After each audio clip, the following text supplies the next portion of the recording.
오늘 이 말씀이 왜 어려운가 하는 그 이유입니다. 우리는 이 말씀 들으면서 어렵지 않게 되기를 소망합니다. 제가 이제 대학교 때 예수를 믿고 2학년 때 본격적으로 믿었으니까 그 전에 안 믿는 친구들하고 굉장히 잘 지냈습니다. 예수 믿고 나서 그들이 불쌍해서 이제 전도를 하려고 이렇게 하면 친구들은 저보고 목사님 나셨네요. 그렇게 이렇게 듣기 싫어했습니다. 왜냐하니까 목사님처럼 설교하고 가르치려고 하지 말라는 겁니다. 옛날처럼 그렇게 같이 즐겁게 지내자고 그렇게 한 겁니다. 예수 이야기하고 영혼 이야기하기도 하고 죄에 대해서 말하고 이러면 그냥 피곤하다 이러면서 술만 떨어진다 그렇게 이야기하기도 하고 그렇게 했습니다. 그 말 자체가 어려운 것은 아닌데 참 받아들이기가 참 부담스럽다 이제 그 말씀이었습니다.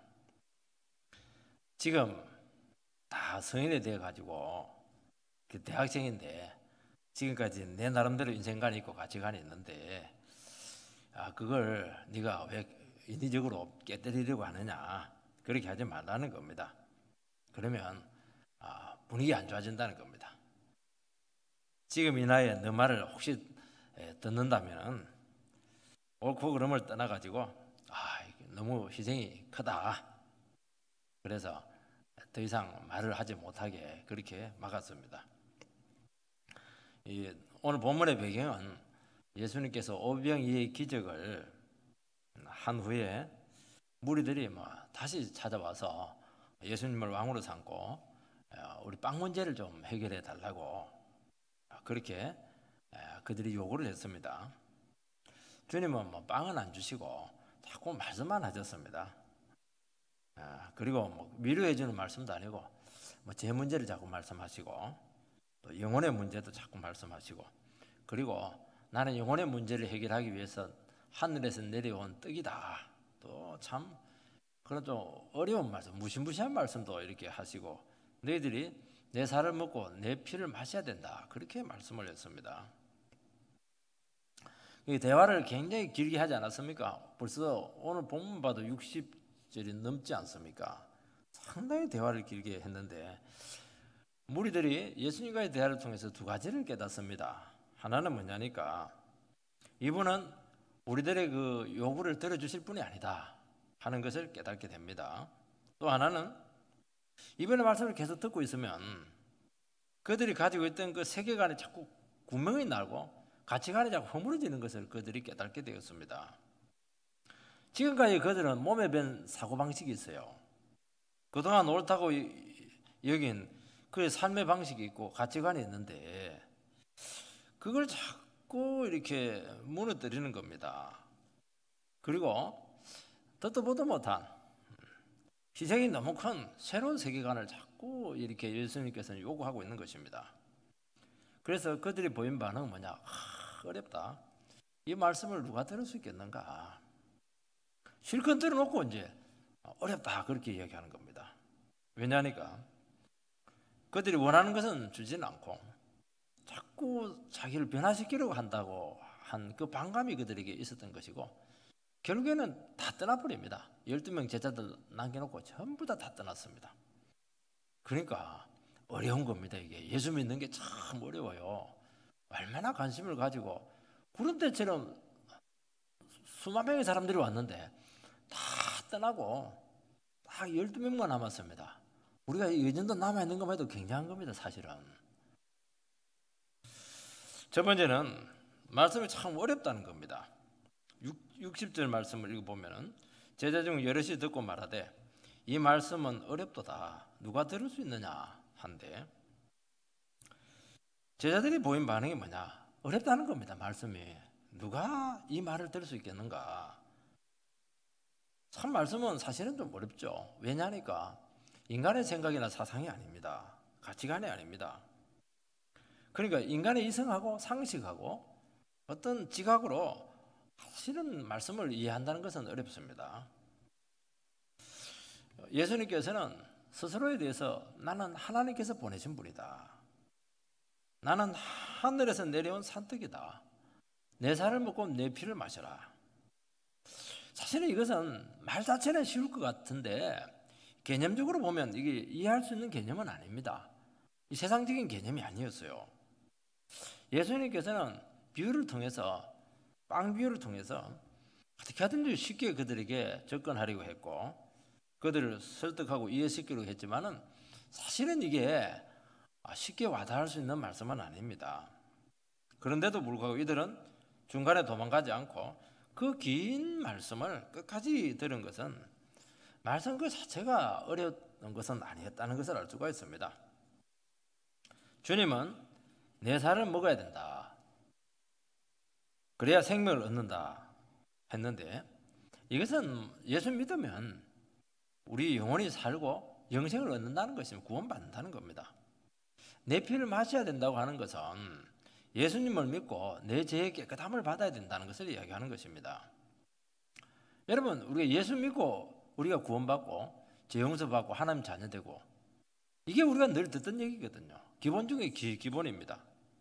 근데 이게 머리로는 들어가지고 이해가 되는데 이 가슴으로 안 와닿는 겁니다.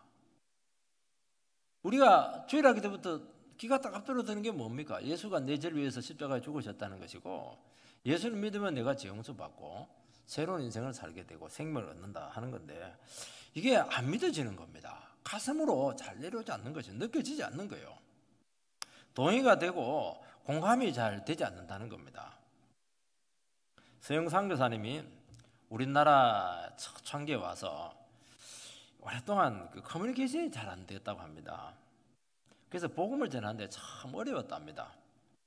분명히 우리 할머니들은 괜찮습니다, 선교사님 이렇게 하는데 나중에 보니까 안 괜찮은 겁니다. 오지 마세요 이렇게 하는데 나중에 보니까 뒷말이 막 생기는 거예요. 가야 되는 겁니다. 오지 마세요. 뭐 수고스럽게 왜 오십니까? 그렇게 하는데 반드시 가야 되는 거예요. 그거. 우리 선교사님들은 굉장히 합리적이잖아요. 말을 고지고대로 듣습니다. 우리나라는 절대로 고지고대로 들으면 큰일 나는 겁니다. 자식들이 용돈을 드릴 때 부모들 전부 다 괜찮다. 괜찮다도 안 해요. 괜찮다 이렇게 하는데 그런 줄 알고 가져가면 큰일 나는 겁니다. 뒤로 도망가면 막 주머니에다 집에 넣어줘야 되고 그거 가지고도 안 되고 이러면 더 얹혀가지고 줘야 돼요. 그래야 괜찮은 겁니다. 엄마들은 맛있는 것 있으면 자식들 앞에서 나는 배가 너무 불러가지고 지금 먹을 지금 공간이 없다 그렇게 얘기하는데 자식들 시간이 없는 자식들은 그걸 그대로 듣죠. 우리 엄마는 늘 배가 부르구나 어디서 먹었는지.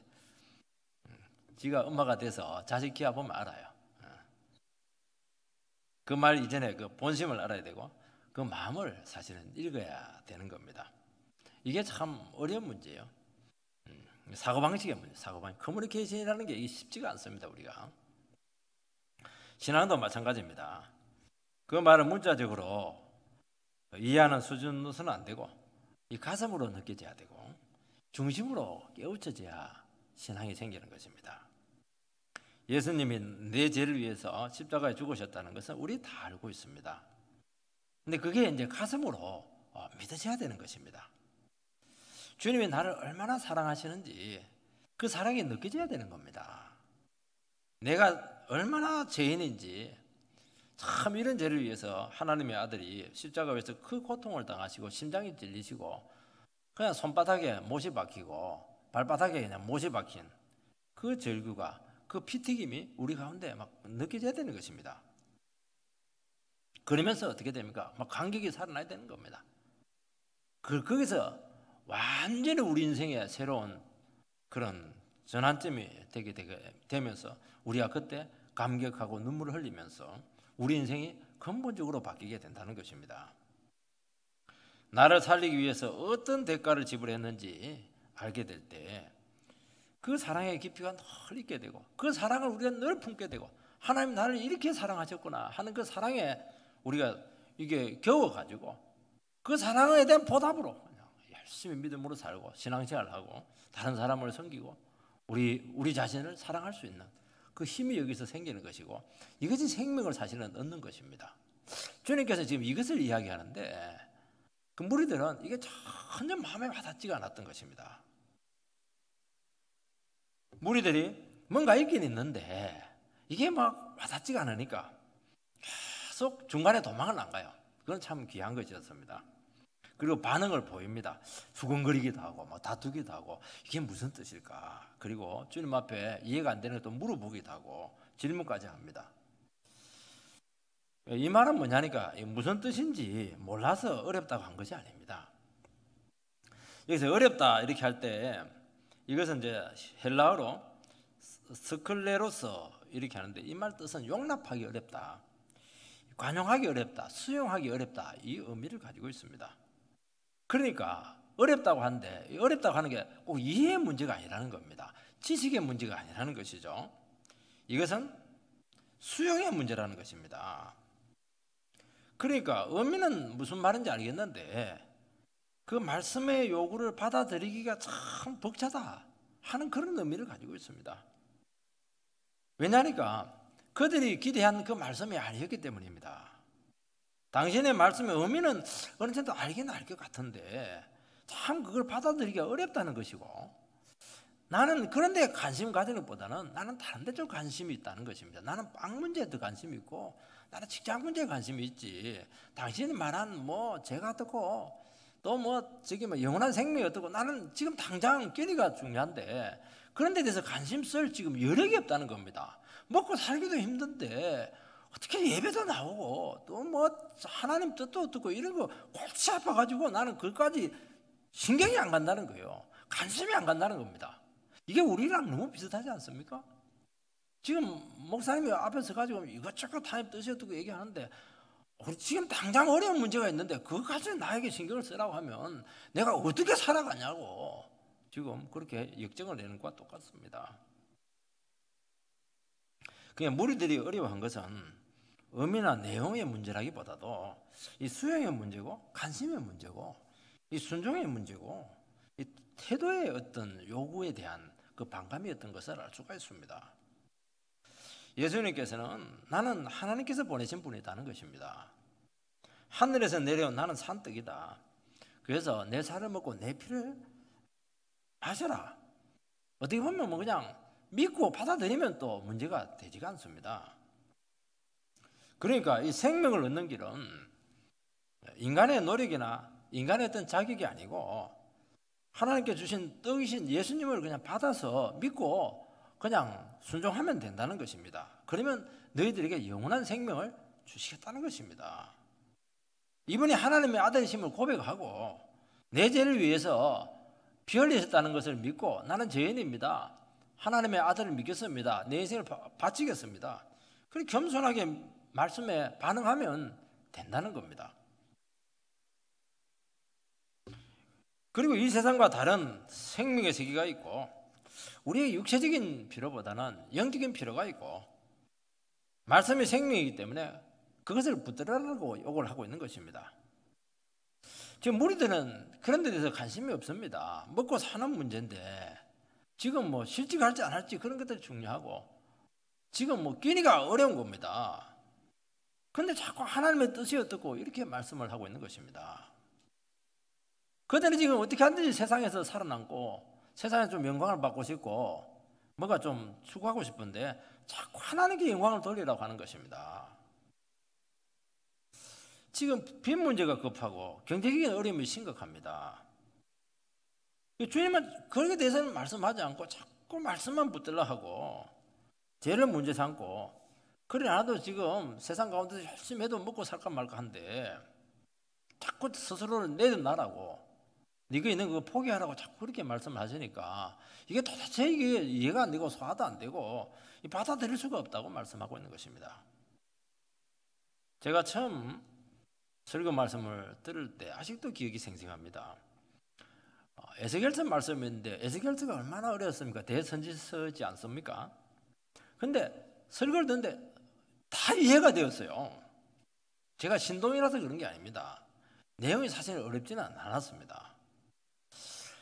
말씀을 들으면 들을수록 메시지가 명확했어요. 그리고 이 말씀이 나에게 무엇을 요구하는가 하는 것이 점점 구체화되고 분명했습니다. 어렵지 않았어요. 근데 이제 말씀을 계속 듣고 있다 보니까 마음에 자꾸 부담이 되는 것입니다. 자꾸 세상 영광을 버리라고 하고 자신을 내려놓으라고 그러고 자아를 포기하라고 그러고 저는 돈이 없어가지고 공부를 마음대로 못하고 정말 힘들었어요.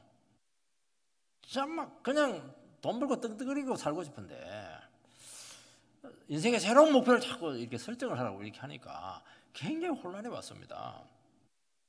성공 포기하고 출세 포기하고 편안한 삶 그거 버리라 자꾸 그렇게 얘기를 하는 겁니다. 그리고 자랑하지 말라고 하고 나의 생명 나의 내면 안에 세상적이고 제된 가치관을 끝까지 못 버렸죠. 그리고 계속 예배는 또 열심히 좀 드렸습니다. 도망 안 가고 예배 드린 것만 해도 참 대단해요. 이 사람들이 계속 주님께 안 떠나고 끝까지 붙어 있을 것은 대단한 것입니다. 그렇게 해서 이제 결국 어떻게 됐습니까? 제가 이제 신학을 또 하게 되었습니다. 그때도 제 문제가 완전히 극복이 된 것은 아니었습니다. 신학을 딱 하게 되면서 이제부터는 이제 주님께서 뭐라고 말씀하냐니까 너는 이제 세상하고 다 끝났다는 거예요. 이제는 돌아갈 수도 없고 이제는 진짜 나의 종이 되려고 하면은 다 버려야 된다. 그렇게 또 말씀을 했습니다. 그래도 신학을 하기 전에는 돌아갈 수 있는 여지가 좀 있었어요. 근데 이제는 못 돌아간다는 겁니다. 그때 그 충격은 굉장했어요. 망치로 막 머리를 한 대 탁 맞은 것 같은 그런 충격이 왔습니다.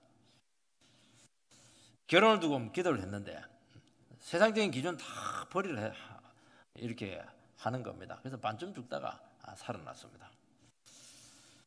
그래서 하나님 말씀에 순종하고 믿음으로 반응하는 것이 참 얼마나 어려운가 하는 것을 알게 되었습니다. 이해는 돼요. 그게 옳다는 것도 압니다. 그것도 그렇게 사는 게 맞아요. 근데 그게 당장 내 문제가 되고 나의 인생이 되었을 때는 이게 참 수용의 문제고 이 믿음으로 반응하는 게 그렇게 어려운 겁니다. 그래서 이 말씀이 어렵도다. 누가 이 말씀을 들을 수 있으리요? 이게 그냥 나온 게 아니라는 겁니다. 이 사람들은 몰랐던 게 아니에요. 이게 바른 거예요. 이게 생명이에요. 이렇게 사는 것이 진리로 사는 겁니다. 근데 내 문제가 딱 되니까 그렇지가 않아요. 그렇게 살고 싶지 않은 거예요. 싫은 거예요, 이게.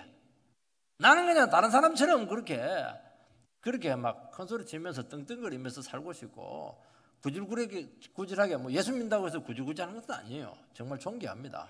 우리 오늘 새벽에도 그 말씀을 나누는데요. 참 그렇지만은 당장은 이게 쉽지가 않았습니다. 여러분 신앙은 뭐냐? 신앙은 지금까지 옳다고 믿고 살아온 세계관들이 있습니다. 나의 그런 중심되는 그 가치관들이 있습니다. 그 인생관들이 허물어지는 겁니다. 그거 그대로 가지고 천국 못 갑니다. 우리는 그것이 우리 몸에 밴 사고방식이에요. 지금까지 살아왔던 삶의 방식입니다. 그걸 깨뜨리는 겁니다. 그게 얼마나 어렵겠습니까?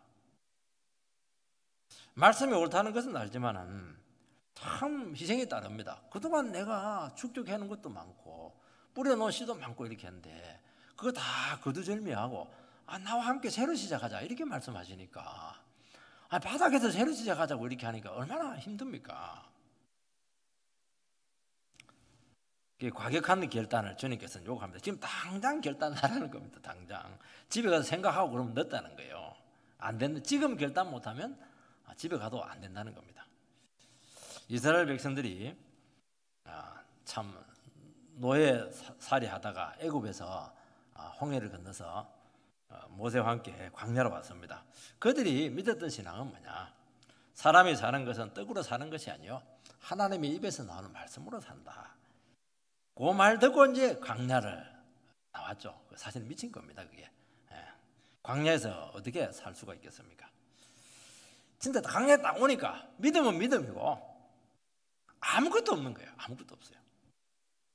그 틈만 나면 불평하고 막 못 살겠다고 하고 괜히 애굽에서 나왔다고 그러고 괜히 예수 믿는 바람에 내가 지금 홍해 건너서 다시 갈 수도 없고 막 앞으로도 못 가고 뒤로도 못 가고 막 정말 그들은 너무너무 충격이었던 것을 알 수가 있습니다. 애굽에 있을 때 그 부추들 그 굴비들 막 하나씩 그 얘기도 해요.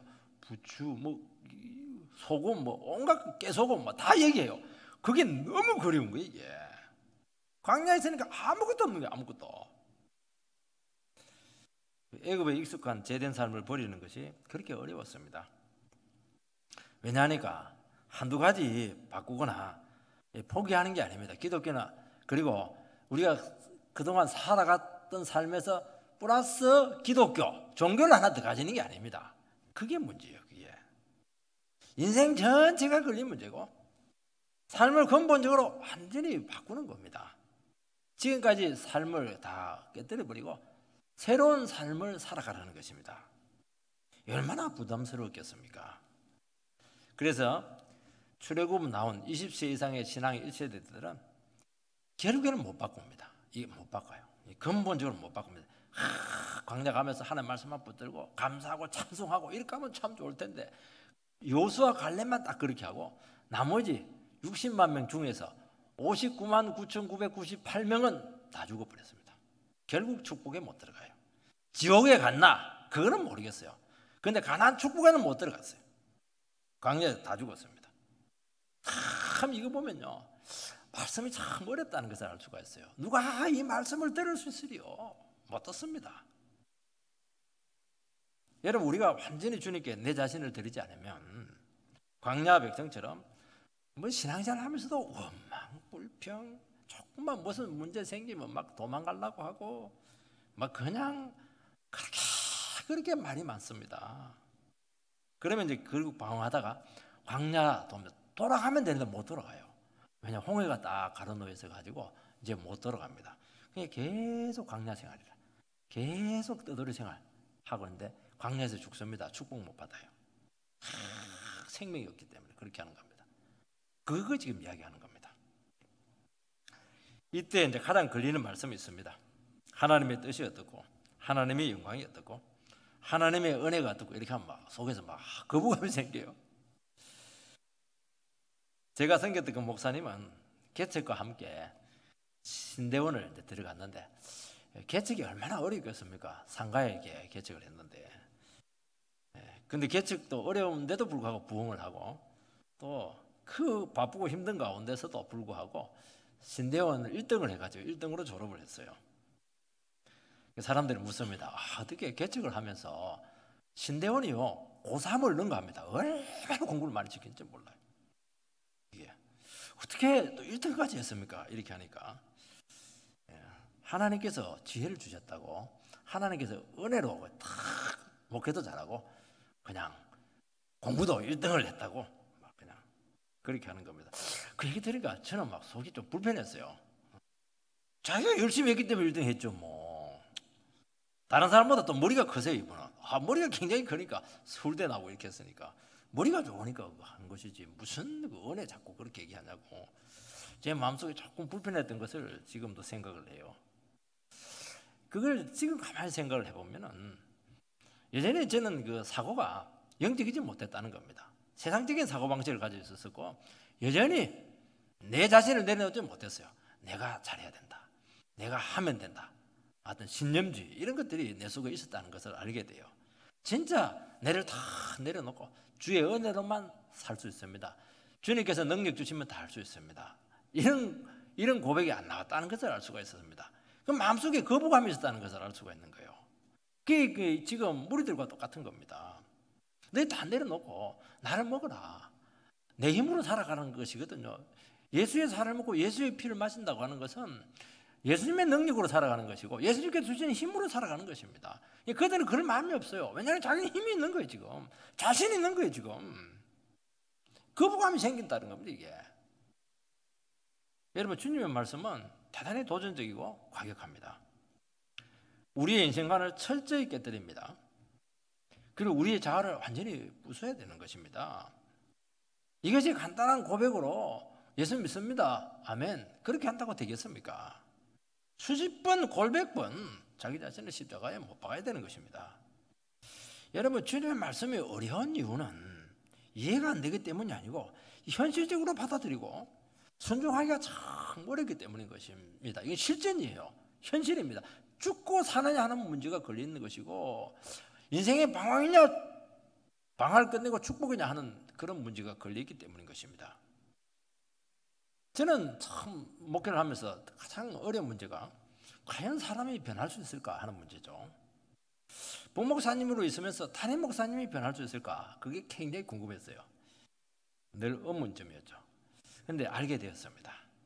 하나님 말씀이 제대로 선포되거나 말씀에 은혜롭게 반응하게 되니까 지위, 직분, 권위, 소유 아무 상관없이 나이 상관없이 변하는 것을 보았고 이것이 얼마나 저에게 목회와 우리 인생에 대해서 자신감과 확신을 주는지 모릅니다. 내 남편이 변할 수 있을까? 미신에 빠진 내 시어머니가 바뀔 수 있을까? 사춘기에 지금 방황하고 있는 저 고집불통인 저 자녀가 변할 수 있을까? 참 이런 질문을 하게 될 때 우리는 거기에 대해서 아멘 그렇게 곧바로 반응하는 것이 쉽지가 않아요. 참 내 자녀지만 내 몸속에서 난 자식이지만은 정말 이해가 안 될 때가 많아요. 손안에 자식이지 손안에 안 들어오는 겁니다. 떠나는 겁니다. 참 그런 실랑이를 통해서 우리는 다 마음속에 참 자식은 내 마음대로 안 된다. 더 나가서 나는 정말 대책이 없구나. 나는 좋은 부모가 안 될 것 같다. 참 그런 절망감을 많이 느끼게 된다는 겁니다. 그러면서 정말 뜻대로 안 되는 그 자녀들을 통해서 사실은 자녀들에게 얘기하는 게 아닙니다. 부모가 먼저 자기 자신을 십자가에 수십 번 못 박아야 되고 자기를 계속 내려놔야 된다는 것을 알게 되고 어떤 부모들은 보니까 정말 골치 아픈 그 자식 앞에 무릎을 진짜 꿇더라고요. 무릎을 꿇고 웁니다. 용서해 달라고. 그러니까 주님께서는 자식을 먼저 변화시키는 게 아니고 부모를 먼저 변화를 시키는 것을 알게 됩니다. 그러면 놀라운 일이 생깁니다. 부모가 변화되니까 자식이 변화되고 거기서 자녀들이 큰 은혜를 입어서 참 생명 가운데 복되게 살아가는 것을 많이 받았습니다. 그게 변하는 거예요. 이게 실전에 가면 간단하지 않아요. 저 사람이 변하면 되겠지. 우리 아내들은 남편들이 예수 안 믿으면 어떻게 되냐니까 남편만 예수 믿으면 우리 집에 문제가 없다고 생각하는데 그렇지가 않아요. 내가 바뀌어야 돼요. 내가 그냥 더 바뀌어버리면 돼요. 남편은요. 그거는 하나님이 알아서 합니다. 알아서 합니다. 하나님은 그렇게 하세요. 먼저 네가 바뀌라는 겁니다. 네가 먼저라는 거예요. 나는 믿음 생활 잘하는데 아니라는 거예요. 너도 더 바뀌어야 된다는 겁니다. 너는 아직도 생명이 없다는 거예요. 너도 여전히 속에 지금 세상적인 거 다 있지 않느냐는 겁니다. 내가 진짜 바뀌면요 바뀝니다. 주위가 다 바뀝니다. 그래서 말씀을 듣고 변하는 것이 그렇게 어렵습니다. 은혜를 받아야 되는 것입니다. 그러면서 이해가 돼요. 왜 나에게 이런 자녀를 주었을까? 왜 나에게 이런 강적인 남편을 두었을까? 이런 남편 아니면 내가 안 바뀌는 겁니다. 하나님의 섭리를 알게 되는 것입니다. 왜냐하니까 그 자식의 모습이 내 모습이에요. 그 배우자의 모습이 내 모습이었어요. 그러면서 참 내가 내 자신을 모르니까 하나님께서는 센 사람을 붙여가지고 내 모습을 보게 하셨구나 하면서 자기가 바뀌고 자기가 눈물 흘리고 내가 바뀌니까 다 바뀌는 겁니다. 하나님의 섭리를 찬양하시기 바랍니다. 두 번째는 하나님의 말씀이 걸림이 되었습니다. 61절 읽어보면 예수께서 스스로 제자들이 그 말씀에 대하여 수근거린 줄 아시고 이르시되 이 말이 너에게 걸림이 되느냐. 주님의 말씀에 당혹해 하는 무리들에게 한 소리를 더 뜨셨습니다. 너 이 말이 너에게 걸림이 되냐 그렇게 합니다. 딱 걸린 거예요. 그래서 소화가 안 되고 반감이 생기는데 주님도 그걸 또 지적을 해요. 너 지금 걸렸어? 마음에 걸렸어? 그 얘기하는 겁니다. 아이가 지금 울고 있으면 달래지는 않을 망정 울어라 계속 울어버라. 그러면 애가 화가 나가지고 악에 받쳐서 더 울어버립니다. 그러면 안 되죠. 너 진짜 걸렸어? 걸린 거 알고 걸렸어 그렇게 하면 확인 사살이지 않겠습니까? 그러니까 주님은 양보하지 않고 속에 있는 거 다 드러내는 겁니다. 아이의 울분이 막 다 적나라하게 노출되도록 그렇게 한 것입니다. 주님은 그 무리들의 그 불신앙적인 완고함을 적나라하게 들추어내어서 도전합니다. 이 걸림이 된다 할 때 이게 스캔달라이저, 스캔달이 일어났다 할 때 그 스캔달라이저, 그 의미입니다. 걸려 넘어지게 된다, 그런 뜻을 가지고 있습니다. 말이 잘 달리고 있는데 그 앞에다가 막대기를 놓고 태클을 걸면 걸려서 넘어지는 것입니다. 잘하고 있고 잘 되고 있는데, 잘 살고 있는데 뭐 어떤 장벽을 둔다든지 어떤 제의를 해서 갈등을 주고 막 힘이 빠지게 한다면 스캔들라이저죠. 잘 달리다가 뭐 문제가 생겨가지고 뭐 스캔들이 생기는 겁니다. 주님께서 이렇게 걸려 넘어지게 한 것은 우리가 걸려서 망하게 하려고 하는 것이 아니고, 그거는 옳지 않기 때문에 걸리게 한 것입니다. 그리고 더 나은 바른 방식으로 돌아오라고 하신 것입니다. 주님께서 우리로 하여금 인생에 걸림돌을 두고 걸려서 넘어지게 하고 이런 것들은 우리가 거기서 망하라는 게 아닙니다. 틀린 길이기 때문에 그때도 깨닫고 바른 길로 돌아오라고, 생명의 길로 돌아오라고 우리 인생에 걸림돌을 두었다고 말씀하고 있는 것입니다. 여러분, 음식을 먹다가 걸리게 되면 체했다고 합니다. 딱 걸렸죠. 우리식으로 말하면 아다리가 되었다, 그렇게 합니다. 소화불량이 된 것입니다. 주님의 말씀에 딱 걸려가지고 소화가 안 되는 겁니다, 이거. 왜냐니까 예수님이 스스로 하나님께서 보내신 분이고 하늘에서 내려온 산떡이라고 하고 내 살을 먹고 내 피를 마시라, 그렇게 말씀을 했죠. 하나님의 말씀을 붙잡고 네 자신을 부정하고 버리고 나만 의지하고 내 힘으로 살아라는 것입니다. 그 말에 딱 소화불량이 걸려버렸어요. 딱 아다리가 된 겁니다. 여러분, 대화나 회의 중에 또 교제 중에 참 소화가 안 되는 말을 우리가 듣게 될 때가 있습니다. 그러면 사람들이요, 얼굴이 딱 굳어지고 얼굴이 불그락불그락 하고 굉장히 예민하게 반응하는 것을 알 수가 있습니다. 이게 이해가 안 돼, 소화가 안 돼서 그렇게 한 것이거든요. 그 소화라고 하는 것은 이게 뭐 수용력이고 포용력을 이야기하는 것이기 때문에 그게 없다는 겁니다. 그거는 뭘 얘기하냐니까 아직도 지각이 굉장히 어리다는 것이고 신앙이 굉장히 어리다는 것입니다. 걸려가지고 못 넘어가는 겁니다. 여러분, 우리가 인생살이를 하게 되고 믿음 생활을 하고 이렇게 할 때 어떤 사람은 어떤 그 문턱이 있는데 문턱을 못 넘어가요. 그러니까 아무리 오랜 신앙생활을 해도 그 어린 그 수준이 계속 있는 것입니다. 소화가 안 되는 거예요. 이해를 못하는 겁니다. 앞으로 이해 못할 일이 너무 많은데 거기서 이해를 못하는 겁니다. 그 입구에서 이해를 못하는 겁니다. 어떤 분은 어지간한 것은 전부 다 이해 다 하고 다 넘어갑니다. 썩 넘어가요. 썩 넘어가요. 이 성격이 좋은 게 아닙니다. 이 속이 없는 게 아니에요. 수용폭이 굉장히 넓어졌기 때문입니다. 걸리는 것이 없고 싹 스며드는 것입니다. 결국 이것은 믿음의 문제라는 것입니다. 여러분, 무시하는 말을 듣거나 무슨 말을 해도 썩 넘어가시는 분들이 있어요. 상처 안 받고, 물론 기분은 안 좋죠. 그게 보통 믿음이 아닙니다, 여러분. 쏙이 없는 게 아니에요. 이런 사람을 우리식으로 표현하면 뭐라고 하냐? 저 사람은 진국이야, 그렇게 하는 겁니다. 진짜 진국이에요, 이 사람은. 이 정도 되려면요, 하나님의 말씀 붙잡고 고난을 많이 받아야 되고 인생 바닥에 내려가서 한번 밟혀봐야 됩니다. 한번 밟혀봐야 돼. 안 밟혀보니까 뭐 자기가 최고인 줄 알고 지 생각이 뭐 전부인 줄 알고 막 지 생각과 다르면 뭐 전부 다 그냥 걸려 넘어지고 말이지. 얼굴이 불그락 자존심 상해하고 말이지. 네가 나를 이렇게 보아, 이렇게 하는 겁니다. 그게 왜 그러냐니까 한번 안 밟혀봐서 그래요. 한번 하나님 앞에 한번 지근지근 밟혀야 되는데 안 깨뜨려진 거예요. 자기가 살아서만 난립니다, 이거.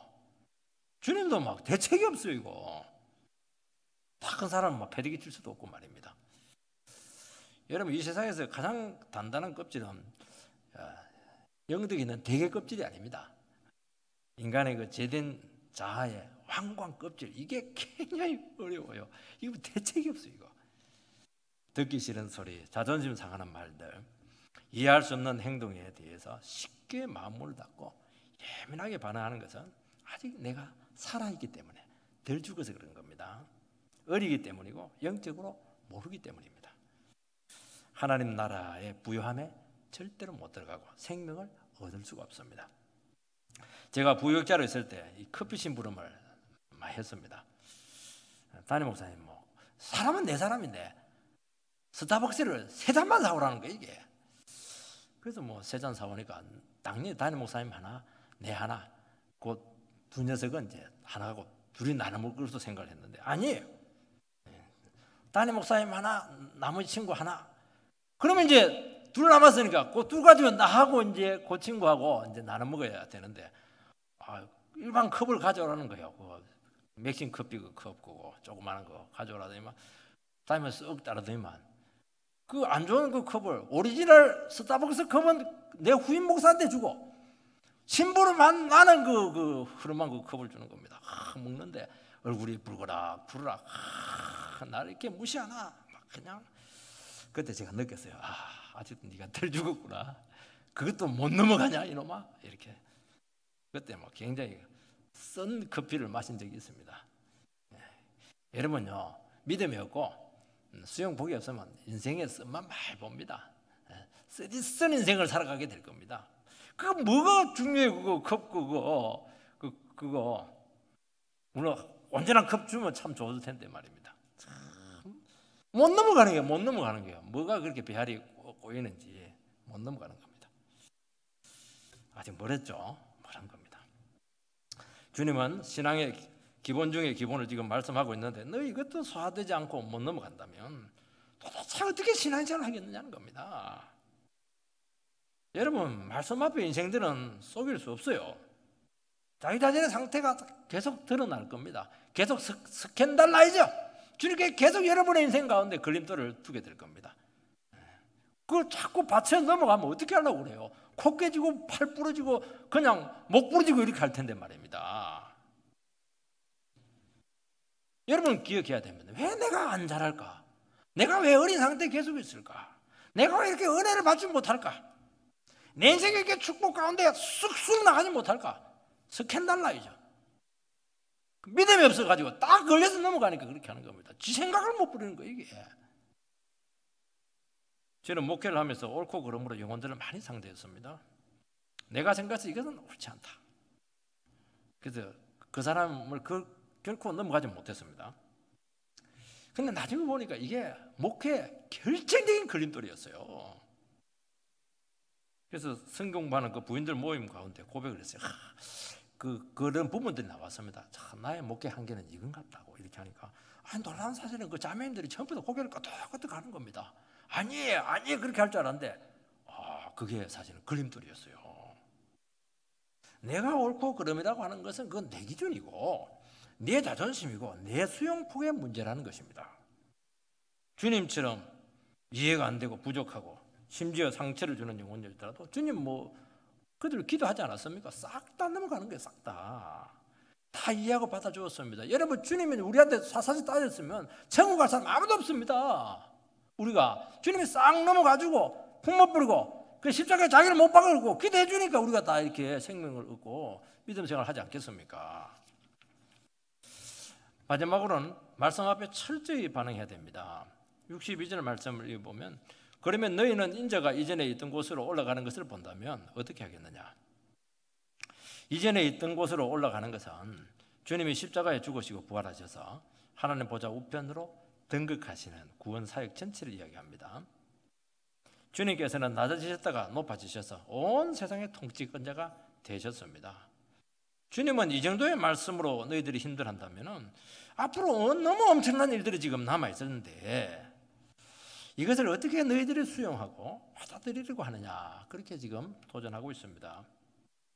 지금 이거는 아무것도 아니라는 거예요. 이거는 비교도 되지 않은 엄청난 일들이 지금 남아있다는 것인데 인문에서 걸려 넘어지게 된다면 앞으로 어떻게 되겠느냐 하는 것입니다. 여러분 주님의 결정적인 카드는 지금 남아있습니다.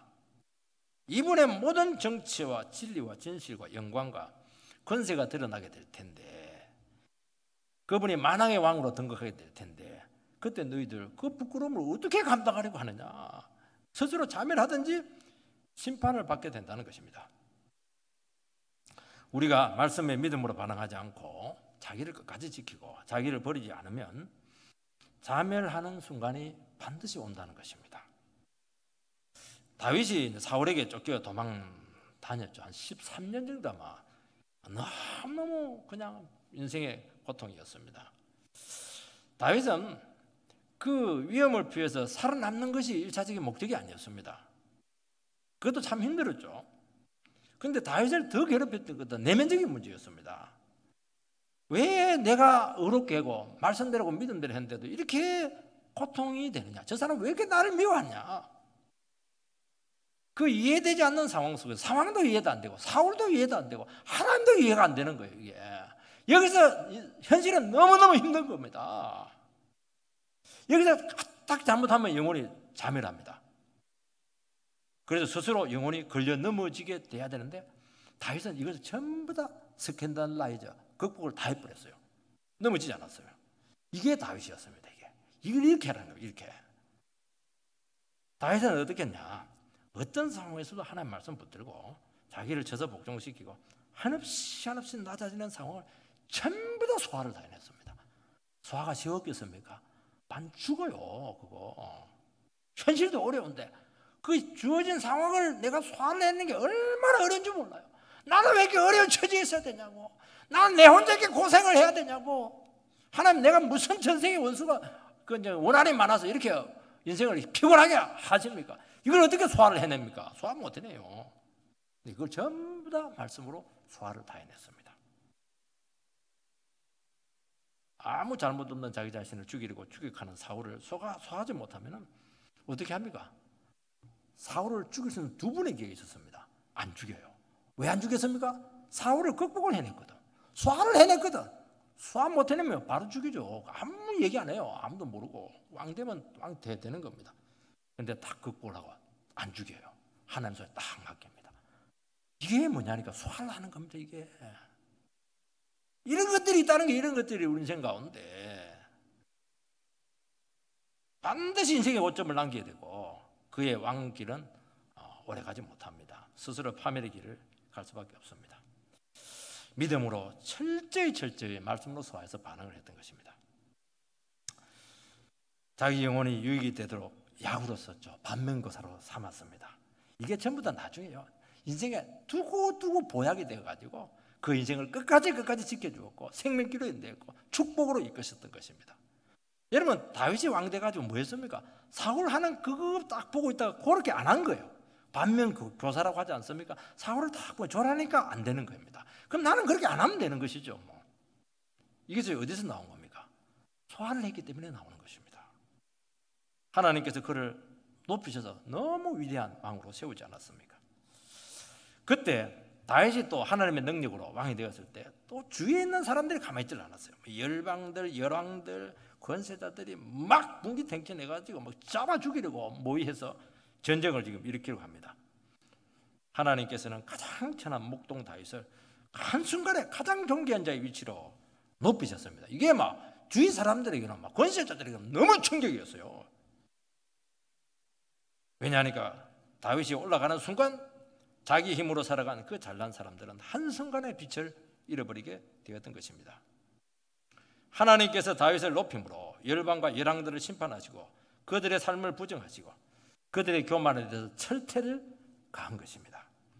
이때 이들은 하나님께서 다윗을 높이셨다.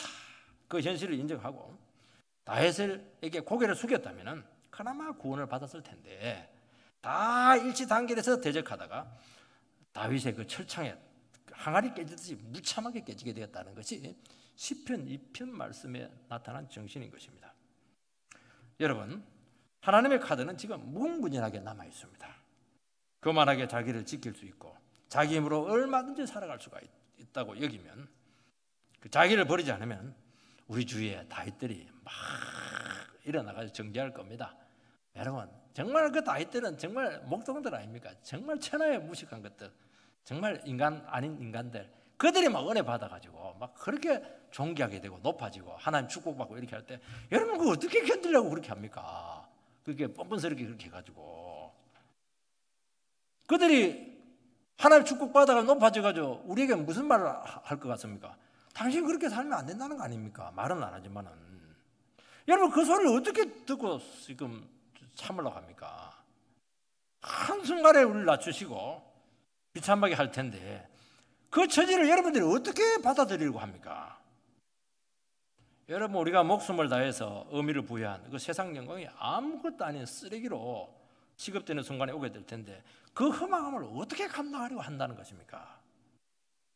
여러분, 우리가 하나님 앞에 마음을 열고 겸손히 반응하지 않으면 우리가 그 무시했던 그 사람이 존귀하게 될 때 우리는 나락으로 떨어지는 것을 경험하게 될 것입니다. 교만한 자는 낮추시고 겸손한 자는 높이실 줄 믿습니다. 지혜로운 영혼들은 그걸 아는 겁니다. 어떻게 해야 됩니까? 어떻게 하든지 하나님 앞에 자기 자리를 자꾸 낮추고 겸손하게 믿음으로 반응하고 하나님 말씀에 무조건 아멘 해버리고 이해되든 이해되지 않든 마리아처럼 계집종이 무슨 할 말이 많습니까? 주의 말씀에는 그대로 될 줄 믿고 아멘 그렇게 하는 겁니다. 그러니까 역사가 나타나는 겁니다. 사가랴는 아멘이 안 돼요. 벙어리를 만들어 버렸어요. 왜냐하면 아멘이 안 되면 자꾸 말이 많거든요. 말하지 말라는 거고. 그곳이 영적으로 가장 안전한 자리인 줄 믿습니다. 주님은 반드시 높이실 것입니다. 이런 말씀 앞에 한없이 한없이 자기 자신을 낮추시고 믿음으로 반응하는 은혜가 있게 되기를 주의 이름으로 축원드립니다.